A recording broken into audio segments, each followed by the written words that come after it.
Hi there, I'm Jenny. 2 weeks before my wedding, I found a note on my parents' kitchen counter: "Wedding's off. Expect a call from my lawyer." No call, no explanation, just silence. But that wasn't the worst part. They used my wedding plans for someone else. My own sister. My money, my venue, even my dress. Reassigned like I was never part of it. What kind of family does that? And what happened 48 hours later? I promise it changed everything. I arrived at my parents' house earlier than usual that morning.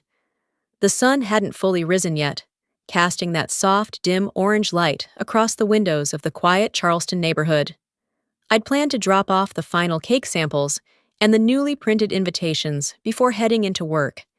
Everything had been scheduled down to the hour these last few weeks, and I'd been careful not to overstep, especially with my mother. I let myself in through the side door like I always had. No voices, no faint sound of the television humming in the background, not even the soft clink of my mom's favorite teacup. The house felt still. Then I saw it. A single sheet of paper lay folded in half on the kitchen counter, right where my mother usually left cheerful post-it notes, reminders about flower pickups or seating charts. But this wasn't her usual handwriting. This wasn't blue ink with loopy curves. This was black, sharp, and cold. "Wedding's off. Expect a call from my lawyer." That was it. No greeting, no signature, no damn explanation. For a moment, my body just froze. No breath, no movement. My mind went silent, as if it couldn't process the fact that 7 words had just detonated everything I had been planning for the last year. I didn't scream. I didn't cry. I didn't even text my fiancé, Jace. Instead, I picked up my phone and typed one word back to my mother. Understood. I drove home in complete silence. The roads were almost empty, but I couldn't hear the hum of the engine or the soft thuds of tires over pavement. It felt like my body had gone somewhere else and left me behind to deal with the wreckage. I didn't go to work that day. I didn't call anyone. I sat on the edge of my couch, still in my shoes, replaying every conversation from the past month. What had I missed? Was it when I disagreed about the number of guests? Or when I told Karen she couldn't bring a +1 she'd just started dating? No. This wasn't sudden. This wasn't a tantrum. Someone had planned this. By nightfall, I still hadn't heard from them. Not one call. Not even a follow-up to that note. But I got something else. A message from my cousin, Courtney, popped up on my screen. "Hey, I think this was meant for someone else, but it showed up in my email. You should see it." Attached was a screenshot of a group chat titled, "Monroe Family Wedding Changes." My heart pounded as I scanned the names. Julia, Karen, Lyle. They'd been planning a restructured celebration. The same venue. The same guest list. Just with Karen. Karen, my younger sister, recently engaged, was now the centerpiece of the event that was once mine. The florist's invoice had been updated, replacing my name. The photographer's new draft timeline listed Karen and Zach as the couple. I wasn't just removed.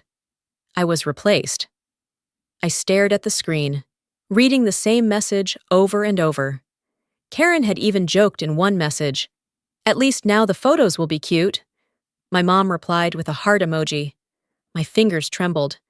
My vision blurred, not from tears, but from the kind of fury that only comes when someone peels your skin off slowly while smiling to your face. The worst part? I had let them manage the venue. I'd trusted them with the deposits, the accounts, the scheduling, because they were family. Because they told me it was easier that way. Easier to erase me? I thought back to the time Mom insisted we pick a neutral dress. "Something simple," she'd said, "so you don't overshadow the room." Or when Dad told me he'd handle the final payment. "Don't worry, sweetie, we've got it covered." But this wasn't about cost. It wasn't about preferences or logistics.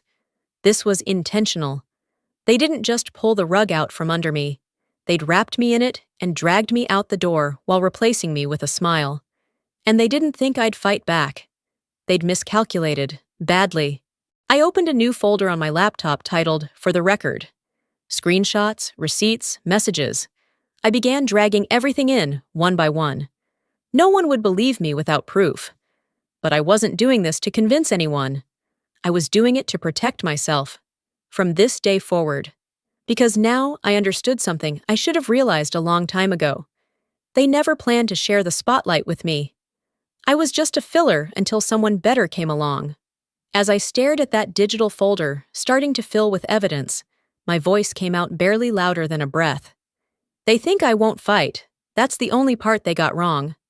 I didn't always stay silent. I used to fight back, until they taught me it wasn't worth it.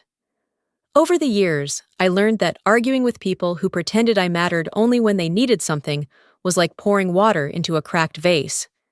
Useless. And now, with that folder filling up on my laptop, I sat motionless, letting memories drift in like fog over the marshes. 2 weeks before that note appeared on the kitchen counter, I had a dress-fitting appointment downtown. It was at the boutique Julia insisted we use, the same one she had bragged about going to when she was my age. I was nervous that day, not because of the dress, but because I knew Julia wouldn't show up. She'd already started pulling back, canceling phone calls, skipping vendor meetings. But I clung to the possibility that maybe this moment would bring us together again. She didn't come, but someone else did. Karen. She strolled in late, latte in hand, fake surprised. "Oh, I didn't know you were here today," she said, flashing that rehearsed smile I'd seen her use on waiters and gym trainers. The boutique owner looked confused. "You're not the bride?" Karen laughed like it was all a big mix-up. "Not today," she said. "I was just nearby and thought I'd peek in." She sat on the velvet bench and started scrolling through her phone. I remember standing there, half in my dress, staring at her like she'd just stepped into my reflection. When I walked out of the fitting room to look in the mirror, she snapped a photo. "Lighting is perfect in here," she said, not even asking. I should have walked out then. The next day, the boutique emailed me. "Final adjustments complete per updated measurements. Order ready for pickup under Karen Monroe." They had taken my dress. Not metaphorically, literally. My name wasn't on the invoice anymore. And the boutique said it was per family request. Family. I didn't respond. I just sat at my kitchen table for hours, fingers wrapped around a coffee cup that went cold twice. At some point, I opened the boutique's Instagram out of habit, and there it was. A reel. A perfectly curated little montage, tagged with autumn leaves, and the caption, "So happy for Karen. Perfect fall wedding." I watched it. Karen walked down the aisle in my dress. In my venue. With my string quartet playing the same piece I'd handpicked for my entrance. Every frame glowed like a magazine spread. Julia and Lyle beamed with pride. They toasted champagne. They hugged Karen like she was the crown jewel of the family. And not once was I mentioned. Not a thank you. Not a photo tucked into a corner. Not even a tag on social media. I wasn't even a ghost at the party. I stared at the screen in stunned silence. The comments rolled in beneath the video like confetti. "She's glowing!" "Julia raised such a beautiful bride." "This family knows how to throw a wedding." The irony nearly made me laugh. That night, I waited until the apartment fell quiet again before I picked up the phone. I dialed Jace. He was in Atlanta, finishing up a last-minute project. I hadn't told him about the note yet, or the video. I wanted to protect him from the mess. But I also knew he had a right to know. His voice came on the line, calm but cautious. "Jenny, I was starting to worry." I swallowed hard. "You didn't see it yet, did you?" "See what?" I paused. "Never mind, just... They canceled it, my parents. Left me a note." "What?" His voice dropped. "They canceled our wedding?" "Not canceled," I said. "Hijacked. They gave it to Karen." He didn't speak for a moment. Then, evenly, "Do you want to sue them?" I breathed in slowly. "Not yet. But I've started saving everything." There was something about saying it aloud that made it more real. It grounded me. Jace didn't need to say anything else. He just listened. And in that moment, I was grateful for silence that didn't feel like rejection. After we hung up, I sat alone in the living room, Lights dimmed. Just me and the soft blue glow of my laptop. I clicked play on the reel again. Frame by frame, I watched it. Karen twirling on the dance floor in the lace I paid for. Julia holding her hands to her chest, pretending to cry. Lyle clinking glasses with Zach like nothing in the world had ever been complicated. Then came the toast. Julia stood up at the head table, glass raised, camera catching every angle of her glistening eyes. "To the daughter who made the family proud," she said. I hit pause. My finger hovered over the spacebar, but I couldn't press it again. That one sentence echoed louder than the string quartet ever could. I rewound it, listened again. Not a daughter, not our daughters, just the daughter. She was right, though. Karen had made them proud, because she played the game. She kept her mouth shut. She never challenged their decisions. She smiled when they told her who to love, what to wear, where to go. I used to think I was the rebellious one, the disappointment, but maybe all I ever did wrong was try to live a life they couldn't control. I closed the laptop slowly, the faint click of the lid settling into silence. "They think they erased me," I whispered, "but I'm the only one who remembers everything." My laptop stayed closed on the kitchen table long after the screen went black. I sat still, surrounded by silence that didn't feel peaceful anymore. It felt loaded, like the kind of silence that waits to see if you'll finally snap. I didn't, not yet. Instead, I got up, walked to the drawer I rarely touched, and pulled out my old phone, the cracked one I stopped using after I got promoted. It was mostly dead weight now, but it still had photos, voicemails, and voice memos from years ago. I told myself I was looking for something practical, maybe old vendor quotes or a contact from my early wedding planning. But deep down, I was hunting for proof I wasn't losing my mind. Something that reminded me this didn't come out of nowhere. I scrolled through the folders until one labeled Holiday Dinner 2021 caught my eye. My finger hovered. That Thanksgiving had been odd. Julia was unusually quiet. Karen kept going on about a marketing job she hadn't even accepted yet. Dad was glued to the football game. I remembered stepping out to take a walk around the block, needing air after Karen snapped at me for always being so sensitive. Apparently, I had left my phone recording on the table by mistake. When I pressed play, the background clinks of silverware filled the room again. Then Julia's voice. Too casual, too smooth. "She's a sweet girl," she said, and I already knew she meant me. "But she's just not like Karen, not driven, not special. She's fine." That word, fine, cut deeper than anything vulgar ever could. It wasn't rage or rejection. It was dismissal, like I was a bland wallpaper in their home. Not worth changing, not worth admiring. "She doesn't push herself. She's content, and that's okay. But Karen has potential." I stopped the recording. I didn't need to hear more. My face didn't flush.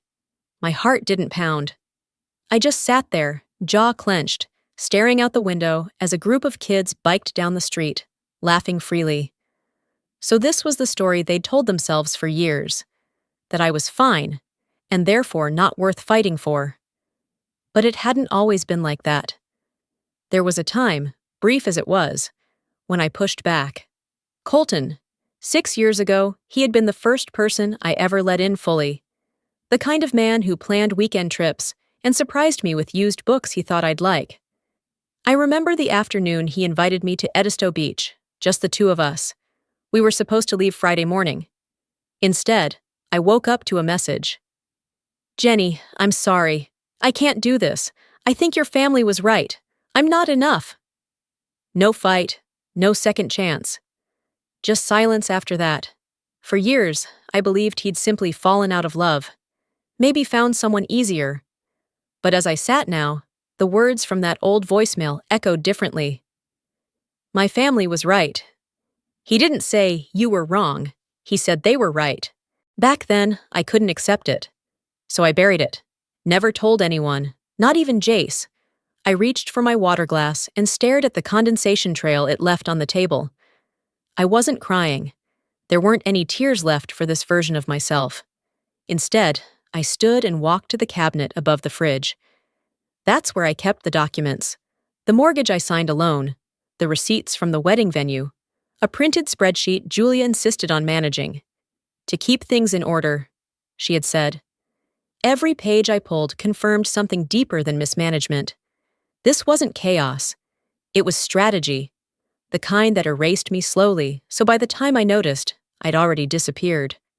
They'd taken my wedding, my voice, my dress. What else had they stolen in the name of family?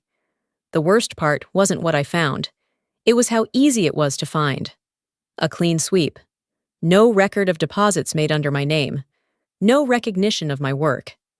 The guest list, edited weeks ago, had my email removed. The floral arrangements were now listed under Karen M. My entire presence, scrubbed. I whispered the question again as I sat back down, a whisper that didn't feel rhetorical anymore.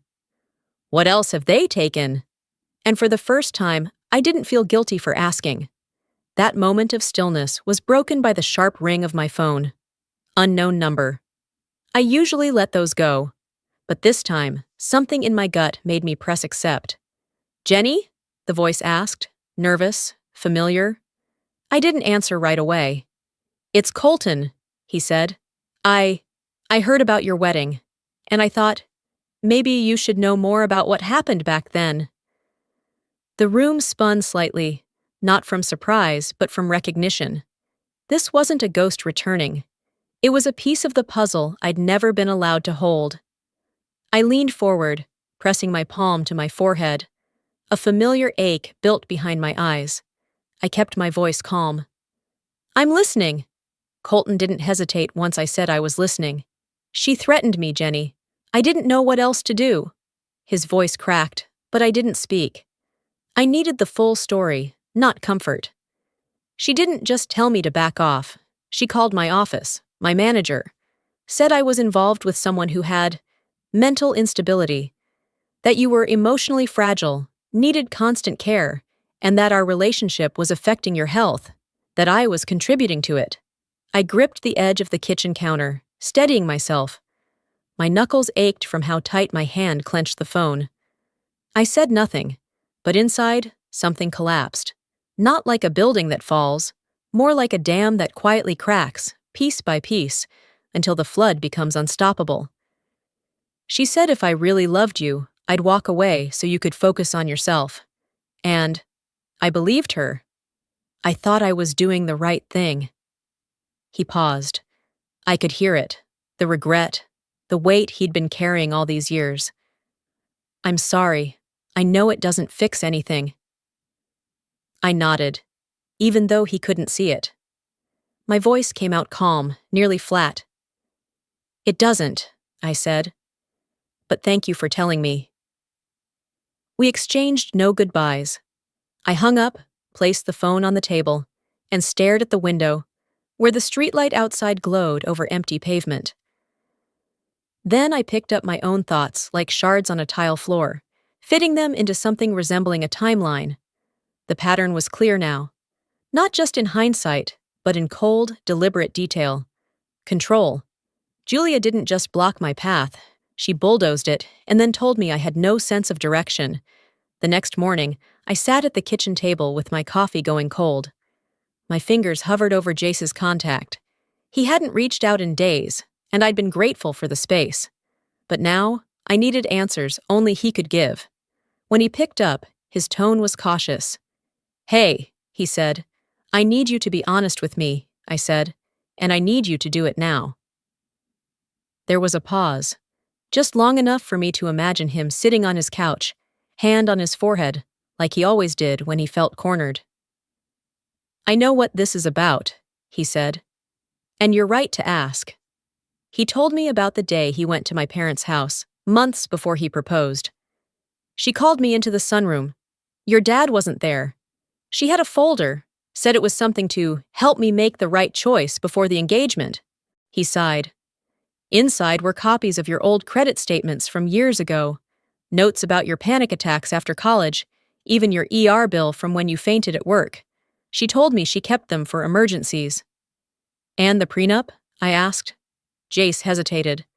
She had one drafted. Said it was just precaution. To protect the family's assets in case things didn't work out. Did you sign it? No, but I also didn't tell you. I didn't want to cause a rift. A rift. As if there hadn't already been a canyon. Thank you, I said, and ended the call before I said something I couldn't take back. I stood up, walked into my bedroom, and pulled the small metal box from the back of my closet. Inside were the documents Julia had always said to hold on to, just in case. The venue deposit confirmation. It had my name on it. The floral arrangement invoice had come through my nonprofit's account, the one I opened 5 years ago. And at the very bottom, folded neatly in a cream envelope, was the budgeting agreement she'd handed me 2 months ago. I had signed it without much thought. Back then, she said it was to help keep expenses organized. What I held now, though, was no budgeting guide. It was a contract, a silent transfer of assets, a neat little tool to move things out of my hands and into Karen's. I stared at the signature line. Mine. Above a line that said, Authorized financial reassignment for family redistribution purposes. They didn't just cancel my wedding, they reallocated my life. I returned to the living room and dropped the papers on the table. I didn't cry. I didn't scream. But I moved with a new kind of focus, one I hadn't felt in a long time. I opened my laptop, created a new folder, and labeled it Restitution. Then I opened my email. To Julia.Monroe. Subject: This ends now. The body was short, sharp, precise. You've taken enough from me. If you continue, I will take back everything, legally, publicly, permanently. Consider this your last warning. I clicked send. And for the first time in what felt like forever, I felt the knot in my chest loosen. Not because I was done, but because I had finally started. I didn't wait for her reply. I shut the laptop, pushed my chair back, and walked to the window. The sun was beginning to creep over the edge of the rooftops, casting that strange gray-blue light across the empty street outside. The kind of light that feels like a warning. I stood there longer than I meant to, arms folded, heartbeat steady, but hard. I wasn't expecting peace, not from them, not from this. But I thought maybe, just maybe, the silence would last a little longer. It didn't. A buzz from my phone dragged my eyes down to the screen. Notification from Facebook. Karen had posted something. I hesitated, thumb hovering above the screen. Then I tapped. Her post was long, crafted. The kind of message someone spends time rehearsing, not just in writing, but in the mirror, over breakfast, while twisting a wedding ring she didn't earn. She called me unstable, accused me of fabricating stories, of having a long-standing pattern of emotional volatility. She claimed I was undermining the unity of the family and lashing out because I couldn't handle not being the center of attention. Julia had liked the post. Lyle left a heart reaction. My stomach turned, but I didn't cry. I didn't pace or shout or throw the phone like I would have years ago. Instead, I opened my screenshot tool, captured the post, the comments, the timestamps, saved them into the folder titled Restitution. If they thought this would break me, they hadn't been paying attention. I poured myself a cup of coffee, sat at the kitchen table, and stared at the post again, not to read it, but to study the responses. Former family friends chiming in, most of them vague but loaded. So sorry you're going through this, Karen. Or, some people just can't let go of the past. They were trying to shame me into silence, but they didn't realize I had stopped playing their game. I tapped Marla's contact. She answered on the second ring. Jen? Her voice was tight, cautious. Hey, I saw Karen's post. You okay? There was a pause. I saw it, I replied. I was wondering if you'd want to meet up. I could really use a familiar face. Marla inhaled sharply, then exhaled like she was about to deliver news no one wants to say out loud. I don't think that's a good idea, she said. Your mom's. People listen to her, Jenny. She helped my cousin get into that law firm. And after that thing with your aunts, well, I can't risk it. I blinked. No hard feelings, she added quickly. It's just complicated. I thanked her anyway, hung up. And I sat there for a while, letting that moment settle, not as betrayal, but as confirmation. Julia's power didn't stop at the front door. It ran through the veins of this town, like a quiet current no one dared swim against. I took my time that afternoon, did the dishes, cleaned the bathroom, watered the succulents by the windowsill, let the silence stretch, not out of avoidance, but because I needed the space to think without their noise. At dusk, I picked up the phone again. This time, I called Karen. She answered like she'd been expecting it. Finally decided to talk? I'm only going to say this once, I said, keeping my voice low and even. Take down the post. There was a beat of silence, then laughter. Not the amused kind, the mean kind. The kind she used in high school when she knew she had backup. You can't seriously think anyone believes you now, she said. You sound paranoid, just like Mom said. I'm not asking for belief, I said. I'm asking for space. If you keep this up, I won't stay quiet. And I won't just defend myself. I'll dismantle every version of this family you're clinging to. Is that a threat? She snapped. No, I said. That's a boundary. The difference is, I'll keep mine. Whether you keep yours is up to you. I ended the call before she could respond. 2 hours later, as the sky dimmed into a soft purple haze, there was a knock at my door. I wasn't expecting anyone. I checked the peephole. A man in uniform, holding an envelope. Courier delivery for Jenny Monroe. I signed, thanked him, and closed the door. The envelope was heavy, thick paper. I sat on the couch, slid a finger under the seal, and pulled out a neatly folded document. Legal notice of removal. Beneficiary revocation. The language was formal, cold, bullet-pointed. As of this date, Jenny Monroe is hereby removed from all family estate considerations, including property, financial trusts, and personal assets managed by the Monroe Family Trust. No reasons listed. At the bottom, in clean, slanted ink, was a single closing line. As of now, you are no longer considered part of this family's future. I stared at it, felt no rush of heat, no bile at the back of my throat, just a long, slow breath leaving my chest. I folded the paper carefully, set it on the table next to the screenshots, then stood up and walked toward my desk. They thought they'd buried me, but all they'd done was draw a line, and for the first time in my life, I was ready to step over it. I didn't sit down right away. My legs carried me to the cabinet across the room, the one I'd avoided opening since last winter. On the top shelf, behind a stack of old holiday cards and unopened scented candles, sat a worn black binder and a hard drive labeled Finances Backup. I laid them both on the kitchen table and opened my laptop. There were 2 versions of myself stored inside that spreadsheet. The woman they saw, scattered, unfocused, always a step behind. And the woman they didn't, meticulous, prepared, quiet because she knew numbers never needed to shout. It took nearly 3 hours to go line by line. I revisited every Venmo transaction Karen ever requested with the word urgent, every bank draft where I covered their utilities, just until Dad's bonus clears, every florist receipt from the venue they claimed I hadn't paid for. By the time I was done, the total sat just above $38,000. I printed the pages, slipped them into plastic sleeves, and filled the binder. Then I labeled it Ledger of Record. I wasn't building a case. I was building a wall they couldn't pretend not to see. Around noon the next day, I stepped out for a walk, just to clear my head. I didn't get 2 blocks before my phone vibrated. Login failed. Shared Dropbox folder, Monroe Family Planning. Another buzz followed.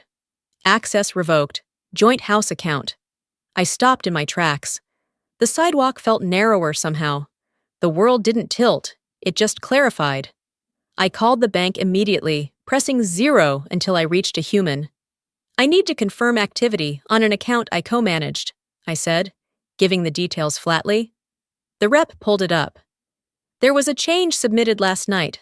A power of attorney form from Mr. Lyle Monroe, revoking your co-ownership. Was it notarized? Yes, ma'am. Then you'll need to see my file, I said. I'm sending over documents now. Until you sort this out, freeze the account. That money is in dispute. She hesitated, but my tone didn't. Within 20 minutes, the freeze was confirmed. I didn't feel triumph. I felt something sharper, like setting a bone that had healed crooked and finally snapping it into place. Back home, I made another folder. Titled it, In Case of Public Denial. Inside it went everything that proved my version of this story wasn't a narrative. It was a timeline. Text messages from Karen promising repayment. Email threads with Julia discussing shared costs. Digital contracts signed under my name for venue services, now credited to them. I didn't plan to post them, but I wanted them ready. People like my family didn't fear confrontation. They feared being unmasked, not with emotion, but with receipts. And that was the one thing I'd always kept. I closed the laptop, stood up, and made tea. The act was simple, mundane even, but it steadied me. My hands didn't shake as I poured. My breath didn't hitch when I sat back down. I wasn't waiting for them to fix it anymore. I wasn't even waiting for justice. I was laying brickwork.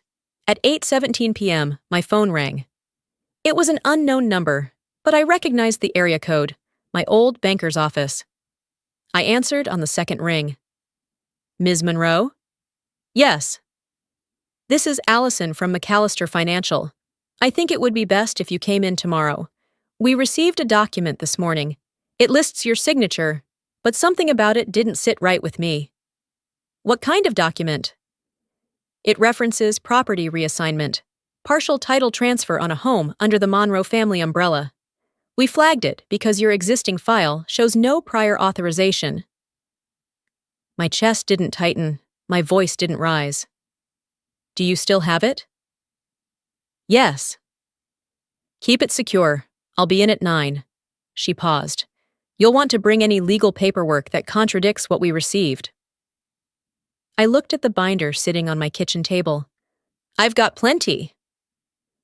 After the call, I turned off all the lights except one over the sink. I stood there for a moment, the glow catching the edge of the binder's spine. They'd taught me to be polite, to not raise my voice, to apologize even when I wasn't wrong. But they never taught me what to do when I stopped caring what they thought.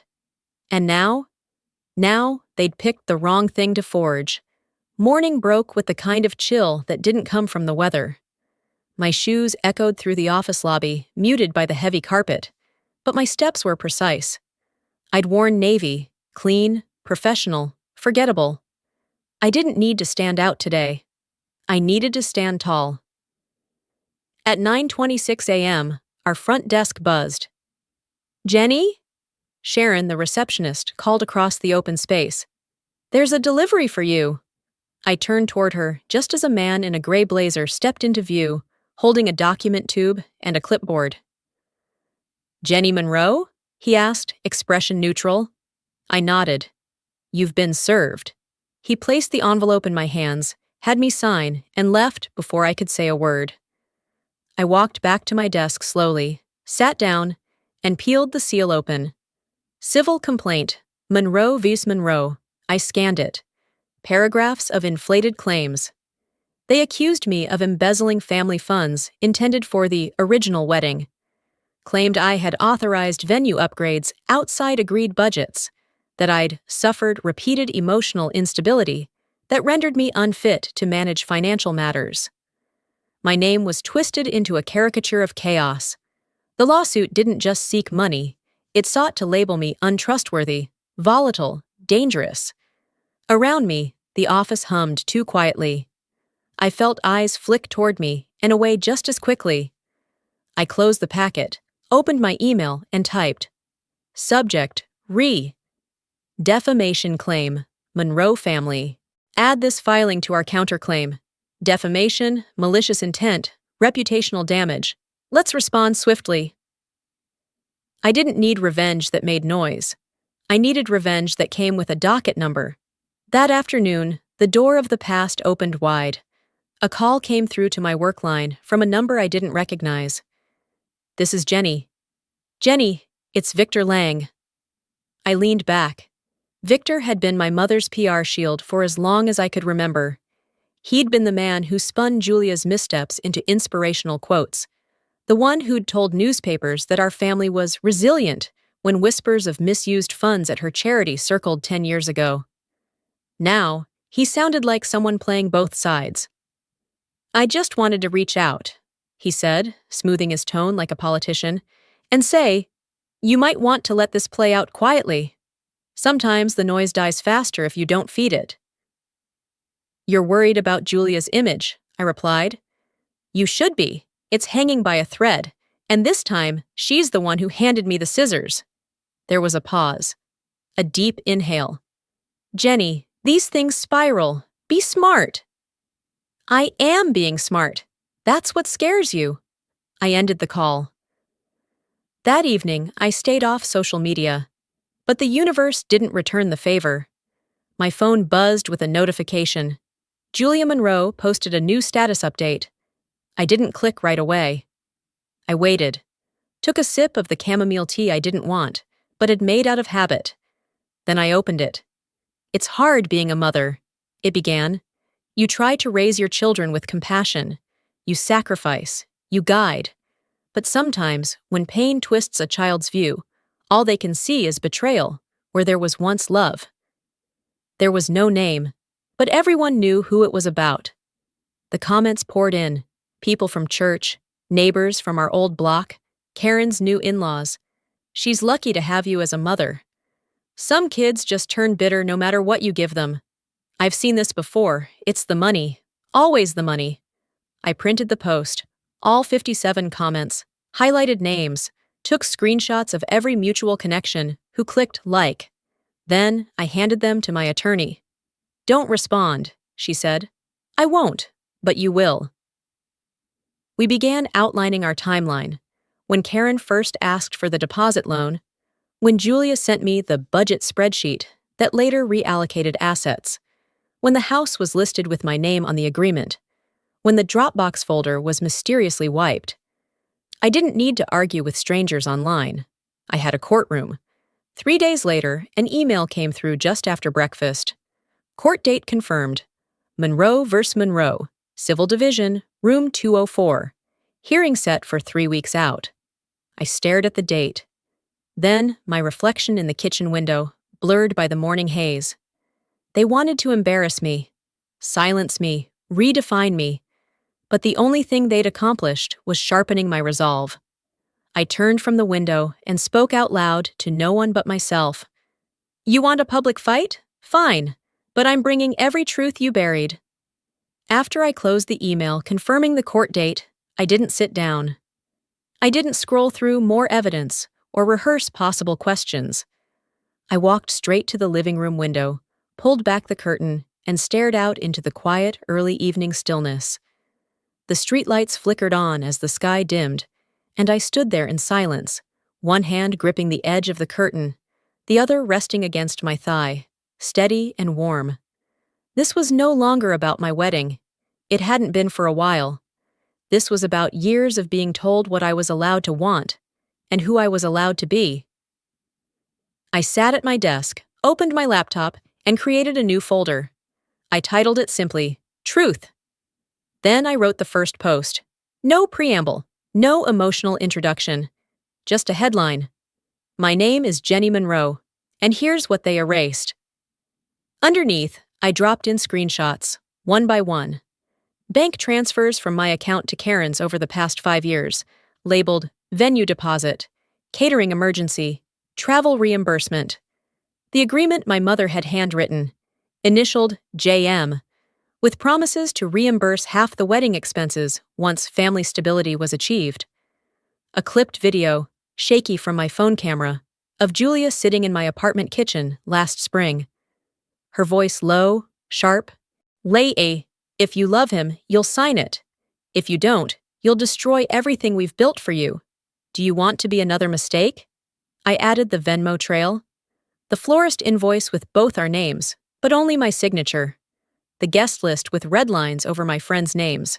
No commentary, no hashtags, just cold, careful documentation. I hit post and turned off the screen.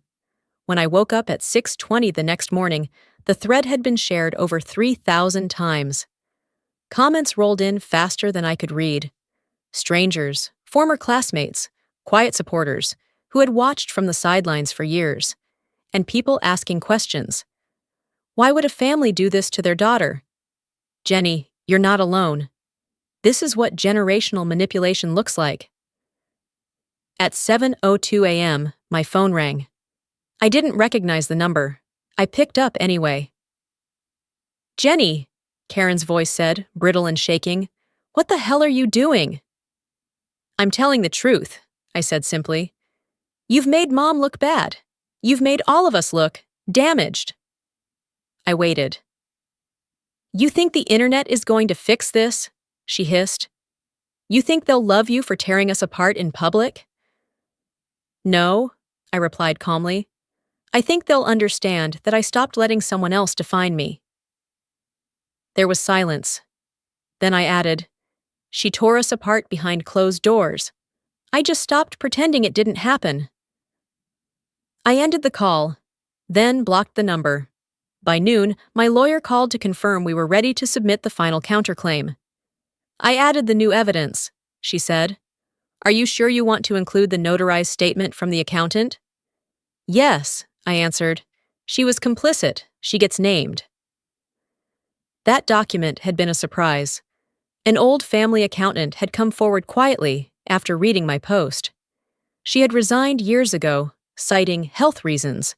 In her notarized letter, she confirmed that Julia had rerouted donations meant for a charity account, set up under my name, into a separate trust controlled solely by her and my father. She included dates, transfer logs, even scanned copies of altered receipts. This wasn't just an ugly divorce from my family. It was financial fraud, on paper, in ink, and all of it had my name tied to it, without my consent. The updated counterclaim listed breach of fiduciary duty, financial misrepresentation, emotional distress, unjust enrichment. We printed it on ivory stock and had it hand-delivered. I didn't check Facebook again that day. But that night, as I lay in bed, my phone buzzed once more. This time from an unknown number I didn't answer. Instead, I opened the screenshot folder and scrolled through them, one by one, until my breathing evened out. The next morning arrived with a steady drizzle. I dressed in a slate gray blouse, hair pulled back, heels low but firm. I didn't want to make a statement. I wanted to be the one who stood when everyone else sat down. The courthouse hallway was quiet. Pale green walls, long benches. Karen was already seated near the far end, her lawyer beside her. She looked up when I entered, but said nothing. Julia stood near the wall, arms crossed, avoiding my eyes entirely. A man with a press badge stepped forward.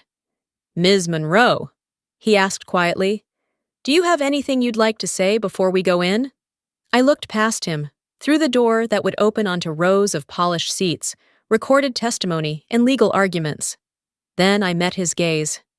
Just this, I said. When someone tells you silence is love, they're usually trying to keep you from speaking. The courtroom doors opened with the kind of hush that follows a storm, not precedes one. A bailiff called our case, and I stepped forward with my attorney beside me, heart steady, breath deliberate. I wasn't trembling, not anymore. The nerves had burned off weeks ago. What was left now was clarity. Karen sat across the aisle, shifting in her seat. Her lawyer whispered something, but she wasn't listening. Julia remained standing near the edge of the room, hands clenched tight around a stack of papers. Lyle was there too, though he seemed more like a figure propped up than a participant. He avoided my gaze the entire time. The judge, an older woman, with hair pulled tightly into a bun and a voice that brooked no posturing, asked both sides to keep emotions out of their presentations. This isn't a reality show, she said bluntly. It's civil court. Facts, please. I let my lawyer do most of the talking. Contracts, transfers, recorded conversations. We submitted everything. When it was their turn, Julia's side attempted to argue emotional instability, to which the judge raised an eyebrow and asked for clinical documentation. None was provided. By the end of it, there were no slammed gavels, no dramatic gasps. The ruling was measured. Independent audits to be conducted. Jenny Monroe granted temporary legal authority over disputed funds, and all remaining property matters to be resolved through civil mediation. When it was over, Julia didn't speak. Karen stormed out. Lyle followed without looking back. I didn't smile. That wasn't what this was for. This wasn't about walking out victorious. This was about finally standing. 2 weeks passed before I returned to the Monroe house, what used to be home.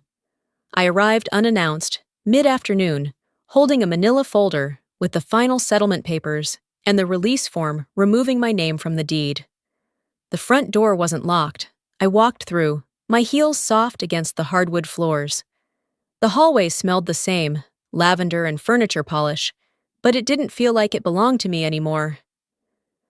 I paused in the kitchen, ran my hand along the edge of the counter where I used to help bake pies for Thanksgiving. Passed by the staircase I once sat at during high school arguments. Stood at the doorway of my old bedroom and barely recognized the girl who used to cry into her pillow every time her mother told her, "You're just too much." Nothing had changed. Everything had. I placed the folder on the kitchen table. Then I pulled my old keys from my coat pocket, set them gently on top. I didn't knock. I didn't wait for anyone to find me. I just stepped out and let the door click shut behind me. A few days later, a plain white envelope arrived at my apartment. No return address. Inside was a personal check. The memo read, "Reimbursement for dress, venue, and emotional damages." The amount? $31,320, an exact match for what I'd tallied in one of my earliest spreadsheets. No note, no apology, just the check. I didn't cash it. I framed it. Underneath the glass, on a small brass plate, I had engraved, "Proof that they knew." It didn't make me whole, but it told me I hadn't imagined any of it. Another week passed before I heard from Marla again. Her name popped up on my screen during a quiet Friday morning at a cafe by the river. "I saw what you did," her message read. "If you ever need a partner for what's next, I'm in." I took a sip of my coffee, watching a pair of ducks skim across the surface of the water. My laptop was open, cursor blinking on a new document titled Monroe and Wells, Advocacy and Legal Planning for Women in Crisis. The idea had been brewing ever since the courthouse, because for every woman like me who found her way through the noise, there were 10 more still stuck inside it, wondering if they were the problem. I set my mug down, typed the first sentence of the mission statement, then stopped to read it back aloud. "Freedom isn't loud," I whispered. "Sometimes it's just the sound of no one calling you back." And that, more than any verdict or headline, was the ending I'd been waiting for. Sometimes the hardest battles aren't the ones fought in courtrooms or over dinner tables. They're the ones where you finally choose yourself over being accepted. If there's one thing I've learned through all of this, it's that family isn't built on silence or submission. It's built on respect, accountability, and the freedom to speak your truth, even when it shakes the room. I didn't win by hurting them. I won by stepping away, by reclaiming the parts of me they tried to rewrite. And maybe that's the real lesson here. Closure doesn't always look like justice served in headlines. Sometimes it's just peace, and a quiet morning where no one's trying to control your life anymore. What about you?